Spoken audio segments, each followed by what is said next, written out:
My name is Felicia Gay. I'm curator here at the MacKenzie Art Gallery. Welcome to Death Boat and Other Stories.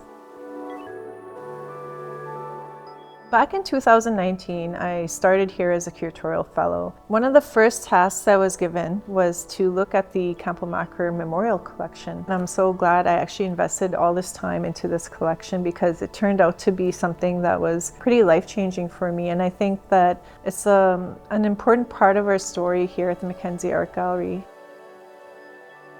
The collection was actually started way back in 1992 by Thomas Druyan and Ladner, and they actually called their collection Wolf and Sala Memorial Collection, who were Thomas Druyan's grandparents. Thomas is actually a second-generation settler here in Canada, and he wanted to do something to give back to Canada by, becoming a collector of Indigenous artworks.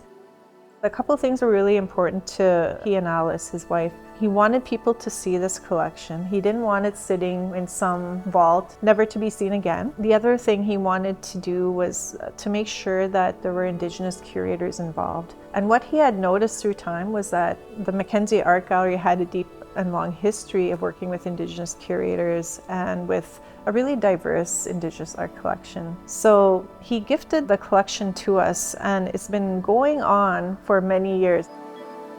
The reason why I was really intrigued with Death Boat was because it represented something to me personally, and I think to a lot of Indigenous people collectively across Turtle Island.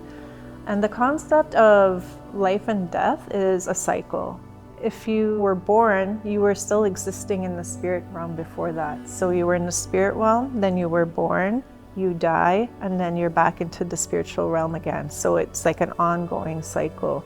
And I find that although it sounds really, sad, the piece is because it's a funerary practice of a man whose body is in a kayak with all his belongings. And it's a type of ritual to help process with grieving and to help that person into the afterlife. But at the same time, it's hopeful because, when you think about it, when your loved one passes away, they didn't leave you, you're just walking towards them. For me, that really resonated because I've had experiences with, losing loved ones. And I know that's a universal truth. With Indigenous worldview, there's always kind of these overall themes that connect, like relationality, kinship, and transformation, transfiguration, transition. Those are also key concepts within our worldview. So I wanted to highlight that in an interesting way. There are sky beings and there's water beings and so on and so forth. So I also use icons to also address that. So you'll see in the space, like there's Thunderbird, there's bison effigy that you find here right in Saskatchewan, and then you'll have the lynx or Mistipisu, which is also a petroglyph, but it kind of points to the iconography that represents different realms. So within the Inuit artwork, you'll notice that there's a lot of monsters, and I know kids are going to love that. But really what the monsters represent is transition, so you'll find sculptures that have human, animal, different kinds of beings all enmeshed into one being. Many people think they're shamanic beings, but they also represent stories. And one thing I love about the Inuit art collection that we have here is that there are so many stories around monsters. And it's like the same with Cree folks. They're really meant to be kind of proactive teachings to keep people from danger and to live a good life. With Inuit cooperatives, primarily men did stonework and sculptural work, but that's not all true. There are many women who also did sculptural work. Another thing I wanted to highlight was the textiles that came about. So there's the big wool weavings, but there's also like tapestries, and those weren't very collected. And the reason being is because there just wasn't a market for them. Nobody really wanted to buy them. The reason they're so special now is because the woman who created them actually created whatever narrative they wanted to do. They weren't stuck into this kind of commercial idea of what, tourists would like to buy, like polar bears and what have you.